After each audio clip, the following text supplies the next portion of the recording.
جب بیت الخلاء میں داخل ہوتے، اس کا مطلب یہ ہے کہ جب بیت الخلاء میں جانے کا ارادہ کرتے، اذا اراد دخولہ، جب بیت الخلاء میں داخل ہونے کا ارادہ کرتے، وضع خاتمہ، تو اپنی انگوٹھی کو اتار دیتے تھے، اپنی انگوٹھی کو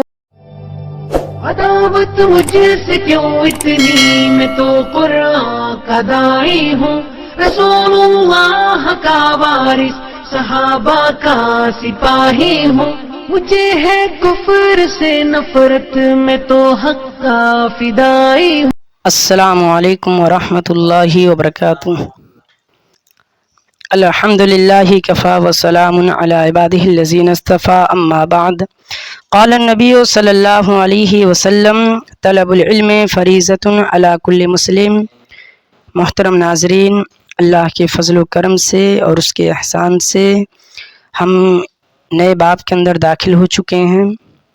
باب نواقض الوضوء کے اندر ہم وضو کے توڑنے والے اشیاء کے تعلق سے جان رہے تھے۔ اس باب کے اندر ہم قضاء حاجت کے آداب کو جانیں گے کہ انسان کو قضاء حاجت کے وقت کن باتوں کا خیال رکھنا چاہیے اور کن باتوں کا خیال کن باتوں کا خیال رکھنا چاہیے اور کن چیزوں سے بچنا چاہیے۔ باب ہے باب قضاء الحاجتی، یعنی قضاء حاجت کا باب۔ انس بن مالک رضی اللہ عنہ کے یہ حدیث ہے، سب سے پہلی حدیث۔ انس بن مالک رضی اللہ تعالی عنہ یہ اللہ کے نبی صلی اللہ علیہ وسلم کے خادم رسول ہیں۔ 10 سال اللہ کے نبی صلی اللہ علیہ وسلم کی خدمت انہوں نے کیا ہے، اور ان کے تعلق سے آتا ہے کہ ان کی والدہ ام سلیم اللہ کے نبی صلی اللہ علیہ وسلم کے پاس آئیں اور کہا کہ انس کے لیے دعا کر دیں، تو اللہ کے نبی صلی اللہ علیہ وسلم نے دعا کیا، اللہم اکثر مالہ و ولدہ، کہ اللہ تو ان کے مال میں، ان کی اولاد میں برکت عطا فرما۔ تو اللہ تبارک و تعالیٰ نے نبی صلی اللہ علیہ وسلم کے دعا کے بدولت، دعا کے ذریعے اللہ نے اتنا برکت عطا فرمایا کہ ان کی اولاد، ان کا بیان ہے کہ میں نے 98 اپنی نسل میں سے 98 لوگوں کو میں نے اپنے ہاتھوں دفن کیا ہے۔ اب آپ اندازہ لگائیں کہ 98 اللہ نے کتنا اولاد میں برکت عطا فرمایا کہ اللہ نے 98 اولاد تک، یعنی ان کو اتنی نسل، اتنی لمبی عمر دیا کہ 98 اولاد تک انہوں نے دفن کیا اپنے ہاتھوں کے ذریعے۔ یہ 103 سال کی عمر پائے، اور پھر یہ 103 سال کی عمر پا کر یہ وفات پا گئے۔ آخری عمر میں یہ عیدگاہ جانے کی استطاعت نہیں رکھ پائے، تو جن کی وجہ سے ان کا غلام ان کو گھر پہ نماز پڑھاتا تھا۔ اسی سے علماء استدلال کرتے ہیں کہ گھر پہ بھی عید کی نماز پڑھ سکتے ہیں۔ تو انس بن مالک رضی اللہ عنہ روایت کرتے ہیں، قال کہتے ہیں کہ کان رسول اللہ صلی اللہ علیہ وسلم، اللہ کے رسول صلی اللہ علیہ وسلم، اذا دخل الخلاء، جب بیت الخلاء میں داخل ہوتے، جب بیت الخلاء میں داخل ہوتے، اس کا مطلب یہ ہے کہ جب بیت الخلاء میں جانے کا ارادہ کرتے، اذا اراد دخولہ، جب بیت الخلاء میں داخل ہونے کا ارادہ کرتے، وضع خاتمہ، تو اپنی انگوٹھی کو اتار دیتے تھے، اپنی انگوٹھی کو رکھ دیتے تھے۔ اسے اربعہ نے روایت کیا ہے۔ اربعہ سے مراد ابو داؤد، نسائی، ترمذی، اور اربعہ سے مراد ابو داؤد، نسائی، ترمذی، ابن ماجہ، یہ 4 ہیں جو یہ روایت کرتے ہیں۔ لیکن ابو داؤد نے اس حدیث کو ضعیف قرار دیا ہے، منکر قرار دیا ہے، کیونکہ اس حدیث کے اندر ایک راوی ہیں حمام، ان کو وہم ہوا ہے۔ دیکھیے، حدیث کے ضعیف ہونے کے لیے 2 چیز دیکھا جاتا ہے اکثر عمومی طور پہ، ایک سند میں کوئی چیز کا راوی کا حذف ہونا، یا سند کے اندر دیکھا جاتا ہے کہ سند کے اندر کیا ہے، کوئی راوی حذف ہے یا ان کے اوپر کوئی حکم لگایا گیا ہے کہ یہ راوی کس طریقے کے ہیں، تو اس کے اندر اب راوی کے اندر بھی 2 چیز دیکھا جاتا ہے۔ ایک ہوتا ہے عدالت کے تعلق سے، اب عدالت ضبط، آپ اصول حدیث کے اندر جب جائیں گے تو اس کے اندر سمجھیں گے۔ آپ یہاں پر یہ سمجھ لیں کہ یہ حدیث،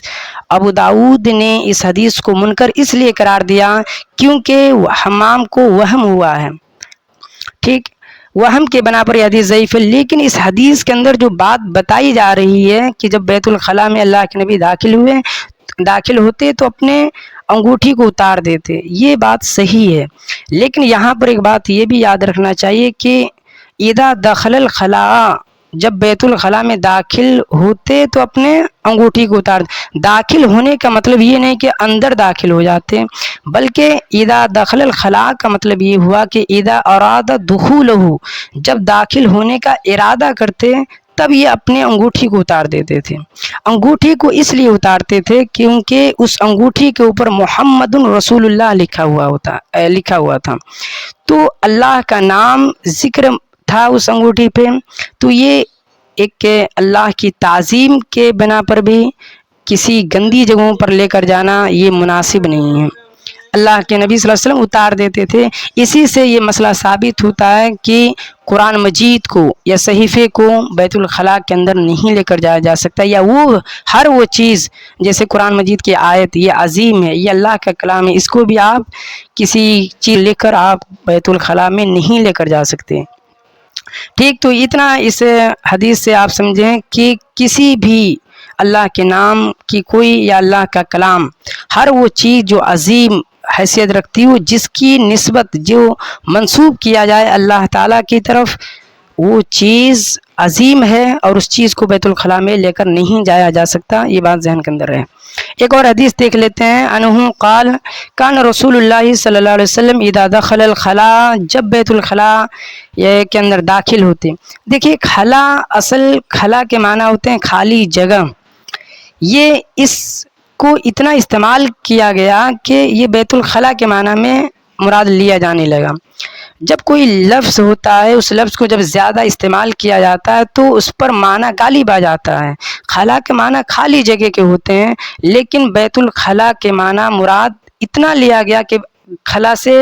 کا معنی ہی ہو گیا بیت الخلاء۔ جب بیت الخلاء میں داخل ہوتے قال کہتے اللہم انی اعوذ بک من الخبث والخبائث، یہ دعا پڑھتے۔ اسی سے یہ ثابت ہوتا ہے کہ جب بھی بیت الخلاء کے اندر داخل ہوں تو یہ دعا پڑھیں کہ اللہ میں پناہ میں آتا ہوں تیری من الخبث، یا میں تم سے پناہ چاہتا ہوں خبیث جن سے اور خبیث جنات، ایک خبیثہ۔ دیکھیے جنات کے اندر بھی دو چیزیں ہوتی ہیں، ایک ہوتا ہے مذکر، ایک ہوتا ہے مؤنث، تو مذکر و مؤنث دونوں جن کے لیے اطلاق ہوتا ہے کہ یعنی مذکر جن اور ایک مؤنث جن، دونوں سے اللہ میں تیری پناہ میں آتا ہوں۔ اس دعا کا مطلب یہ ہوا۔ اسے سبعہ نے روایت کیا، سبعہ سے کیا مراد ہے، اربع سے کیا مراد ہے، ساری باتیں ہم نے ذکر کر دیا ہے، اور ایک الگ ویڈیو کے طور پہ بھی ہم نے بتایا ہے کہ سبعہ سے کیا مراد ہے، اربع سے کیا مراد، آپ اسے دیکھ سکتے ہیں۔ تو اس حدیث سے ہمیں یہ ثابت ہوا کہ جب بھی بیت الخلاء کے اندر داخل ہونے کا ارادہ کریں، میں پہلے بتا چکا کہ دخل الخلاء کے معنی کوئی یہ نہ سمجھے کہ بیت الخلاء کے اندر داخل ہو جانے کے بعد یہ دعا پڑھنا، یہ ایسا ہرگز نہیں، بلکہ اذا دخل الخلاء کے معنی یہ ہوا کہ جب بیت الخلاء کے اندر داخل ہونے کا ارادہ کرے، اذا اراد دخولہ، جب داخل ہونے کا ارادہ کرے تب یہ دعا پڑھے اللہم انی اعوذ بک من الخبث والخبائث۔ ٹھیک، تو اس حدیث سے ثابت ہوا کہ بیت الخلاء میں داخل ہونے سے پہلے یہ دعا پڑھنا چاہیے۔ اللہ تعالیٰ سے دعا ہے کہ اللہ تعالیٰ ہمیں مزید کہنے اور سننے سے زیادہ عمل کرنے کی توفیق عطا فرمائے، آمین۔ والسلام علیکم ورحمۃ اللہ وبرکاتہ۔ اگر کوئی بات سمجھ نہ آئے کسی بھی طریقے سے آپ پہ کمنٹ کر سکتے ہیں، انشاءاللہ ہم اس کا جواب دیں گے۔ اللہ تعالیٰ سے دعا ہے کہ اللہ تعالیٰ ہمیں عمل کرنے کی توفیق عطا فرمائے، آمین۔ والسلام علیکم ورحمۃ اللہ وبرکاتہ۔